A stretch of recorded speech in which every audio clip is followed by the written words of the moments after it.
right now. This is College Football Game Night Preseason Special. That's what we love, and I miss football, and it's coming back, and I can't wait till that wind's blowing, sun's shining, birds are chirping. We're going to fly around and hit people in the mouth. Can't think of a better way to get the fall college football season started than listen to Coach JB. Get excited for that first day of football. A long 2-year wait is finally over. SOU football all the way back. So is college football game night. I'm Josh Shelton. I'm Cameron Derby. Welcome to the Game Night Preseason Special. The juices are flowing here in the studio. We've been amped up for this since before fall camp started to put this show on for you. We got a lot to talk about in the next half hour, especially because today the Raiders haven't played a game in 21 months, but it's time. A lot of changes for this SOU roster since then. Wyatt Hutchinson graduating, Charlie Hall taking over play calling responsibilities for the Raiders.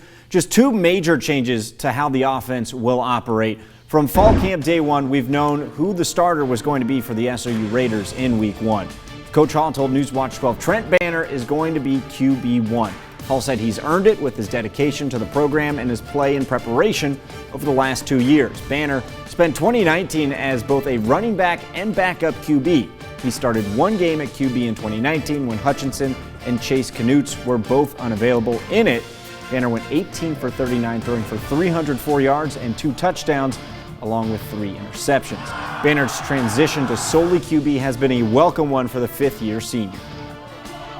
My body likes playing quarterback a lot more, and my availability is a lot greater when I'm playing quarterback, and it's a nice weight off the shoulders just knowing that I can be in my groove, set the protections, and get the receivers the balls to make great plays because we got great athletes out there.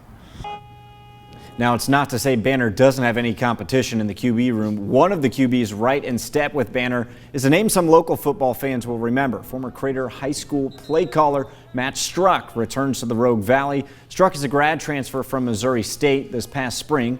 Struck made 4 starts at MSU, completing 62% of his passes. Struck and Banner have been getting snaps with the ones in fall camp. It's possible that both Banner and Struck will get some snaps in these early games, and we know that to be a fact. After watching today's game, head coach Charlie Hall says that will push both of them to new levels and help elevate the team. You heard Trent Banner mention the great athletes he gets to throw to. That might be the understatement of the preseason. What his wide receiver group lacks on the field experience, they may make up for in just pure athleticism. No two better examples than Bryce Goggin and Shane McLaughlin, both part of the Raider track and fields team, and a Cascade Conference winning 4x400 relay that they did that earlier this year. Yeah, they should play some important roles in the receiving game this year, but leadership will fall on Christian Graney. He's the only wideout that recorded any substantial playing time in 2019. Graney led the team in receptions and was second in receiving yards and touchdowns. Austin Brown is taking over as SOU's wide receiver coach this year and will look to the experienced route runner to show this young group how things are done. We got obviously one guy, Christian Graney, that comes back and he brings great experience. He's a great leader. We're going to lean on him. There's no doubt about that. But you'll see guys out here playing all over the place for these first few days and trying to just get a feel for playing with different guys and show me what they can do. The wide receivers are a diverse group in the kinds of players they have ready to roll for different looks. We'll see how much experience plays into their success this season. At running back, some more experience. The Raiders are turning to Hakeem Massey. The 5'7" senior will be collecting a vast majority of the carries early on this season as he looks to build off a solid 2019 campaign. Massey joined the Raiders that spring as a transfer from Mount San Antonio. SOU will get even stronger in the backfield later this season when a new transfer rejoins the team from injury. Coaches are excited about Avery McCormick from Butte Community College. In his 2 seasons there, he was one of the best rushers in California, averaging over 6 yards per carry and 150 attempts. Combined with a few newcomers, the SOU backfield is a very versatile bunch. There's about 6, 7, I think we're actually up to 9 now. So we got about 9 running backs in our group, and they're all going to play. Like we're a great group, we're a family, we're the alpha pack, right? We're the alpha dogs. And so we're gonna work together, and just the speed, the strength of our group, mentally and physically, like we're gonna be a special group. The 2 other backs to keep an eye on this year, of course, are Christian Cuerte, and redshirt freshman Tavante Deloney. Cuerte joins the Raiders from Merced Community College. Deloney will act as kind of a change of pace back and give the defense a tough time as a 5'11", 205 downhill runner. Let's talk about who the backs will be running behind. SOU's offensive line is in a very unique position. They only have one returner in Tyler Coates, but they have some very interchangeable pieces, so much so that SOU is set up so some of those line guys, Charlie Hall says, they may not see one solidified lineup at the position at all. It's really important for them to figure out chemistry early, though, protecting a new quarterback at the helm. Trent's been here since I've been here in 2017. He played one game last year against Montana Tech and looked good, and that's his experience, and that lack of experience needs to be backed up by a good offensive line and consistent offensive line that knows their assignment, knows their alignment each and every rep, because all it takes is one bad play and we could lose our quarterback. When you have so many offensive line guys, it can be kind of concerning. Offensive line is so much about chemistry with each other. We'll keep an eye tonight, though, on how things are going. If they are going to be well coached by anyone, new line coach Tim Davis is going to be that guy. He has a lot of head coaching experience, and he is a take no prisoner kind of coach. Yeah, absolutely. This guy means business 100% of the time. That's what happens when you've coached lines that have protected, Heisman Trophy winners like Tim Davis has done. This guy has been an offensive line assistant for the Miami Dolphins.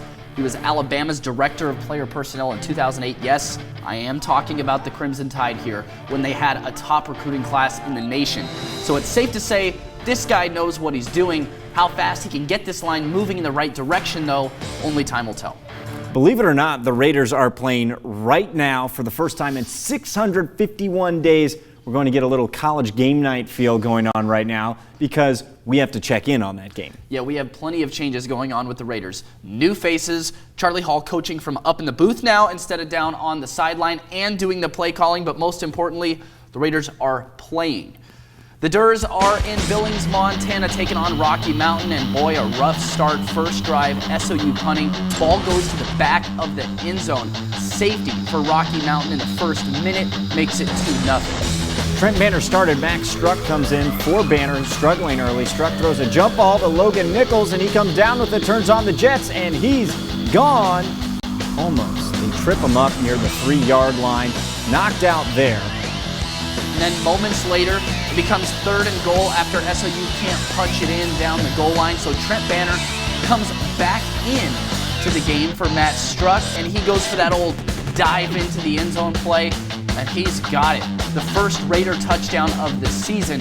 SOU takes a lead 7-5, but it's getting out of control so far, 28-7 at halftime, and it looks like a team that hasn't played in 651 days for sure, but while it looks like that, SOU, that offensive line, I think right now is kind of the struggle because it really doesn't have much chemistry.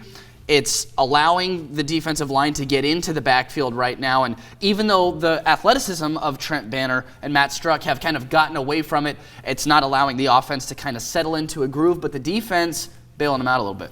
Just a little bit. They come up with a big stop early in that first quarter to just limit the Rocky Mountain team to a field goal, and we'll continue to see if they can build off of that, some momentum that the defense is garnering, but not transitioning over into offense. We'll move forward with the final score on NewsWatch 12 at 11. Still to come on the College Game Night Preseason Special, we need to talk about the other side of the ball, the one we were just talking about. Defense wins championships, and the Raiders have some experience on that side of the ball that changes this season next. And then we'll shift up to the road to Eugene and Corvallis. We'll talk some Ducks and Beavers football and how they stack up against the rest of the Pac-12. Stick around. College Game Night Preseason Special charges on.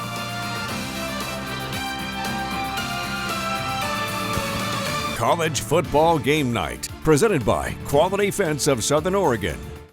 We're back, and it's time to talk defense, and you can't talk defense without mentioning the new coach in charge of the Raiders, making sure that that D-line and D excels. Yeah, new defensive coordinator Jerome Sowers is part of the new coaching crew taking over at Southern Oregon. One thing's for certain about Sowers at the defensive helm, he's impressed everyone on the Raiders squad. Totally right. Some of the players and coaches on SOU side said he's one of the smartest football minds they've ever worked with.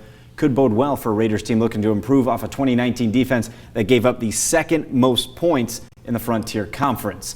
The group that we will be watching closely is the defensive backs. They're the ones that need to do the most growing in the 651 days since their last game. 2019 proved to be a learning year for the SOU secondary as injuries forced underclassmen into starting roles. The Raiders graduated star defensive back Michael Chisley Jr., whose 4 interceptions in 2019 was tied for the lead in the Frontier Conference. For success this season, there are a few goals in mind for SOU. Just being disciplined and communicating.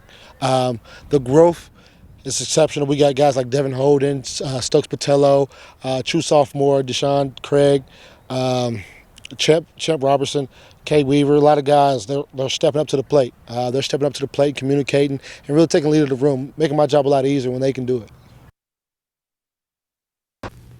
Leading the defense will be 2 young, talented linebackers in Jake Regino and Marve Niembo.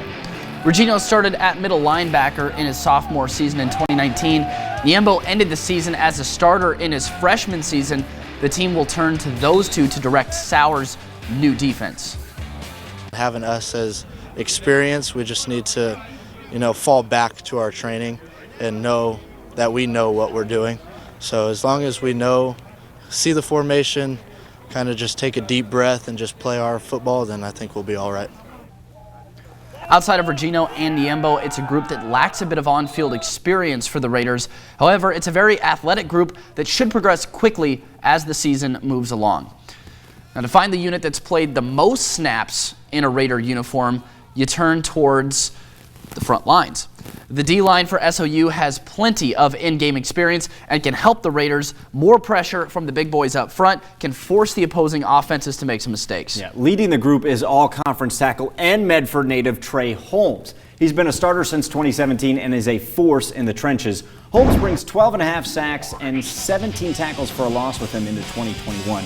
Now, the defensive coordinator Jerome Sowers calls Holmes and his group the tip of the spear. Up front, the Medford native will be joined by John May Wofford and junior transfer, plus experienced seniors Nick Kerrigan and Tua Lologi. This group hopes to drive the spear into the heart of opposing teams' offenses. I think a big key for us is that we just need to be physical. We're going to be a little bit smaller than other guys, and linemen are 6'5", 6'6", 330, and we're a little bit shorter, but we're a lot faster, and we've been in the weight room all summer getting stronger, and we definitely got to play to our physicality for sure.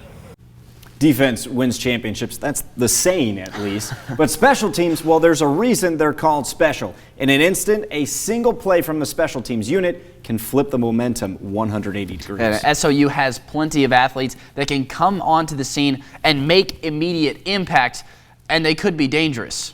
Oh, when you come see the special teams unit, these guys are predators. These are apex predators. They want to hunt. They're going to go find the food. Hey, they're going to go hunt. They're going to go protect their guys. Hey, this is a coalition. It's a wolf pack. It's a bunch of sharks in the water and some lions.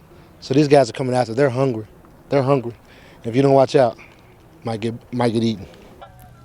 That's a zoo. Plenty of animals in there. Based on the athletes that are on the special teams unit, Coach JB might be underselling them. Michael Chisley and Jordan Shelley were electric in 2019 as the main returners, and in 2021, there are some worthy replacements. Shane McLaughlin and Bryce Goggin are both on track stars at SOU that can provide blistering speed on returns. For kick coverage, there's plenty of fast, physical weapons for the Raiders as well. As far as the kicking unit goes, here's what we know. Cesar Ruiz will serve as the team's place kicker for the majority of the time. He was doing all the kickoffs in practice. Nolan Reinfort from Ashland High School and Tefaluk Umlop may share some punting duties as well. Charlie Hall told NewsWatch 12 Reinfort would be the team's punter earlier in fall camp. However, Umlop is the only player on the roster listed as a punter. Next on the Gamenight Preseason special, Sam Vidlak graduating from Friday Night Blitz and moving on to college football game night. A look at how the former Hidden Valley Star's first season with Oregon State is doing. Season special.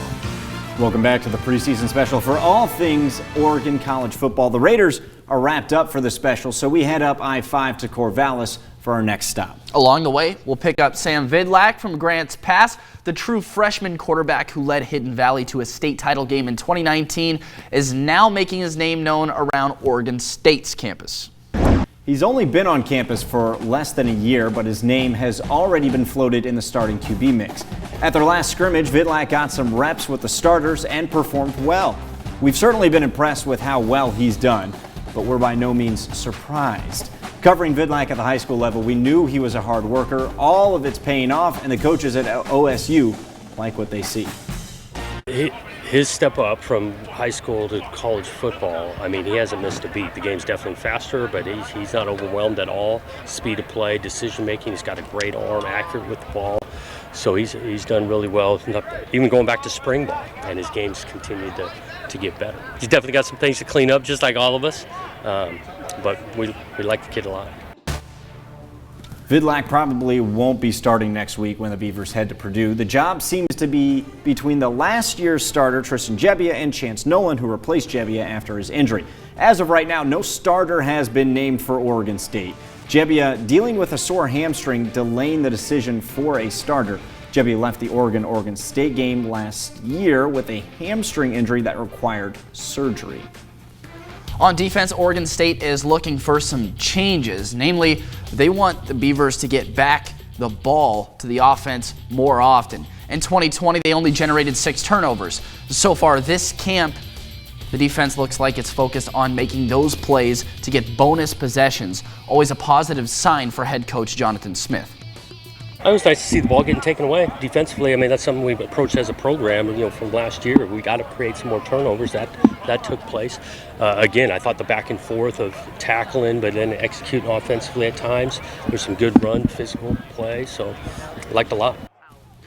Oregon State opens up their season at Purdue next week to kick off their 2021 campaign. Still to come on the preseason special, Oregon football has a lot of talent, but can it put it all together in time for Oregon's huge game with Ohio State? We analyze the Ducks in just a moment. College Football Game Night, presented by Quality Fence of Southern. Welcome back to College Football Game Night Preseason Special. The Gamenight Preseason Special powers on. College football is one of the most exciting times of the year, especially if you're a sports anchor, and especially when a regional team could be poised for a huge year. Cam, your alma mater is one of those teams. That's right. It's odd because Oregon is certainly set up for one of those seasons. Cristobal's squad is full of talent, but Oregon is known for offense. Always has been. This will likely be a team anchored by the defense. We're going to get to that in just a moment. First, though, some big headlines for Oregon in just the last couple of days.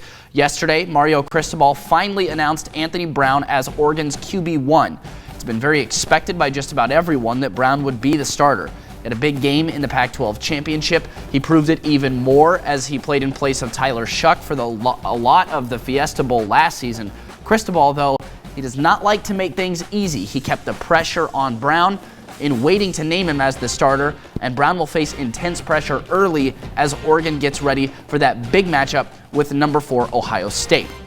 And it looks as if some hurdles are being jumped for that ever-important game with Ohio State. We're going to have to wait to see how harsh Oregon gets on the suspension of DJ James and Jamal Hill, but some other things to move forward and look to as well. Yeah, there are some other more heartwarming headlines coming for the Ducks on the offensive end. Tight end Cam McCormick is back, making his return after what has been years of struggle. McCormick has been dealing with some injuries since 2018, and he isn't just a regular player that Oregon has been missing. He has been expected to be a major contributor. His return, along with guys like wide receiver Johnny Johnson, should be a major help for a new quarterback stepping in. But Cam, you just said it. The Ducks have been an offensive-based team for so long, but this defense looks mean, it looks scary, and it looks like it could be what the Ducks lean on this season. Yeah, absolutely nailed it. Cristobal does things a little bit differently. He's not abandoned what Oregon does offensively, but he puts so much focus on the trenches and on the defensive end. There's a new defensive coordinator in place as well. Tim DeRuyter has a lot of talent to work with. Defensive end Kayvon Thibodeau is a quarterback's nightmare. He was named an AP preseason All-American. He was also listed as the 3rd best player in the country by ESPN's preseason top 100. He's the first Duck since 2009 and 10 to lead the Ducks in sacks and tackles for loss in back-to-back seasons. We're about to hit the half hour, but we're not even close to being done yet. Over the next half hour, we're going to switch it over to high school football. The Friday Night Blitz preseason special is about to kick off. 1 week to high school ball. Catch up on what you need to know about all the teams coming up in just a moment. Wow, that half hour went by really quick, but we still have so much football to talk about. Right. If you thought that was fun, just wait till we start talking about all of the teams